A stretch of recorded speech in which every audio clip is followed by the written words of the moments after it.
안녕하세요 여러분, 부자오빠입니다.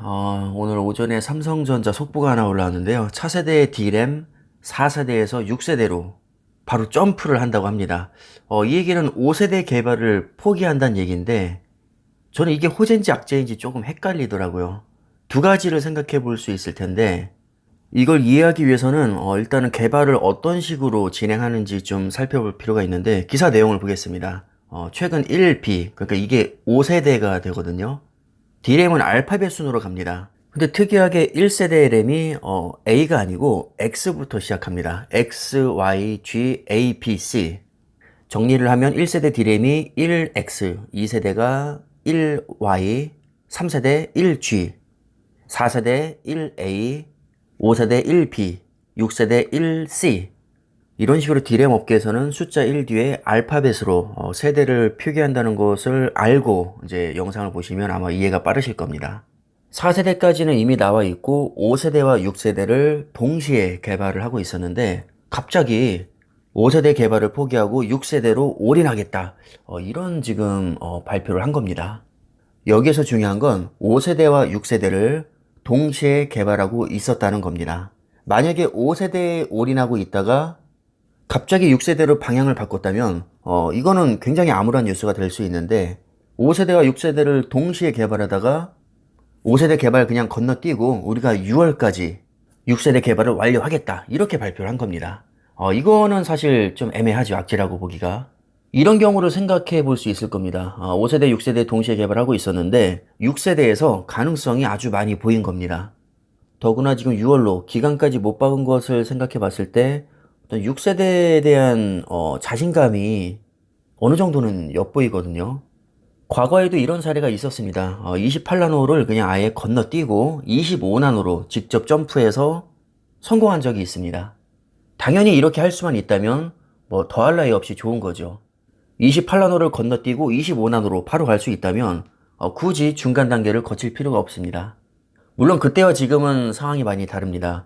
25나노와 10나노 초반 때는 이거 뭐 수치상으로는 2배밖에 안 되지만 실제 체감은 수십 배 난이도가 높습니다.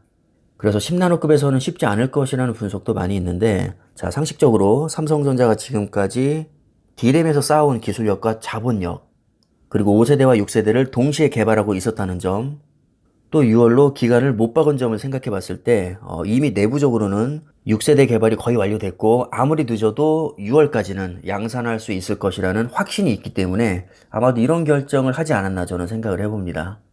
설마 아무런 대책 없이 난이도가 상대적으로 더 낮은 좀 5세대도 개발을 못한 상태에서 6세대로 건너뛸 리가 없습니다.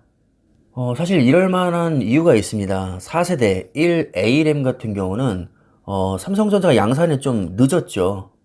하이닉스와 마이크론이 오히려 삼성전자보다 더 빨리 4세대를 양산을 했습니다. 삼성전자 입장에서는 아마 자존심도 구겼을 거고 뭐 압박감도 많이 느꼈을 겁니다. 우리가 다른 건 몰라도 D램과 낸드만큼은 세계에서 독보적인 1위라고 생각을 했는데, 생각보다 지금 하이닉스와 마이크론의 추격이 만만치가 않거든요. 그래서 다음 세대부터는 무조건 앞서 나가야 되는데, 지금 5세대와 6세대를 동시에 개발하고 있다가 그냥 5세대 개발 건너뛰고 우리 6세대로 바로 가겠다, 이렇게 선언을 한 겁니다. 5세대가 너무 어려워서 설마 그거보다 더 어려운 6세대로 건너뛸 가능성은 매우 희박하겠죠. 저는 그것보다는 6세대 성공 가능성이 높아 보이니까 차라리 그냥 5세대 건너뛰고 우리는 경쟁사들보다 기술력에서 앞서 있다는 것을 만천하에 보여주겠다, 아마도 이런 의도가 담기지 않았나 저는 개인적으로 생각을 합니다. 그렇지 않고는 이렇게 6월로 기간까지 못 박으면서 6세대로 건너뛰겠다고 발표를 할 이유가 없을 것 같습니다. 이렇게 큰 소리 쳐놓고 나중에 6월 가서 우리가 해보니까 도저히 안 되겠다, 그냥 6세대 개발도 뭐 연기하겠다, 이렇게 해버리면 아마 그 타격이 엄청 날 겁니다. 삼성이 무슨 아마추어도 아니고 이걸 모를 리가 없겠죠. 분명히 자신감이 있는 것이고요. 내부적으로는 6세대 개발이 거의 완료되지 않았나 저는 이렇게 추측을 해봅니다. 요즘 파운드리 수율이 너무 안 좋아서 뭐 30%에서 35%밖에 안 되고 퀄컴이 이제 삼성전자를 버리고 TSMC로 갈아탈 수 있다, 아마 이런 기사 때문에 많이 걱정들 하실 텐데, 그건 비메모리에 해당되는 얘기고요. 지금 얘기하고 있는 D램은 메모리 반도체입니다. 애초부터 삼성전자의 주력은 메모리 반도체지 비메모리가 아닙니다. 이게 반도체 쪽이 약간 헷갈리기 때문에 분명히 오해하는 분들이 계실 겁니다. 요즘에 뭐 삼성전자 수율이 개판이다, 뭐 TSMC한테 많이 밀린다. 그거는 분명히 말씀드리지만 비메모리에 한정된 얘기고요. 삼성전자는 애초부터 비메모리를 원래 잘 못했습니다. 수십 년째 세계 1위를 하고 있는 분야는 메모리 반도체인데, 메모리 반도체는 또 크게 두 가지가 있거든요. D램과 낸드 플래시. D램과 낸드 모두 수십 년째 독보적인 세계 1위를 하고 있습니다. TSMC는 메모리 반도체에서는 뭐 삼성전자의 라이벌 자체가 아닙니다. 왜냐하면 메모리 반도체를 아예 못 만들기 때문입니다. 메모리 반도체에서 라이벌은 SK 하이닉스와 마이크론이고요. 비메모리 중에서도 제조에 특화된 파운드리 분야에서 삼성전자가 TSMC에게 도전을 하고 있는 겁니다. 참고로 TSMC는 한 35년 이상을 파운드리 분야에 올인해온 기업이고요. 삼성전자는 물론 역사 자체는 몇십 년 되긴 했지만 본격적으로 파운드리에 대규모 투자가 들어간 지는 5년도 채 되지 않았습니다. 진짜 각 잡고 시작한 지는 한 3, 4년 정도 됐다고 보는 게 맞습니다. TSMC에게 밀리는 게 어떻게 보면 너무나도 당연한 거죠. 한참 후발주자니까요.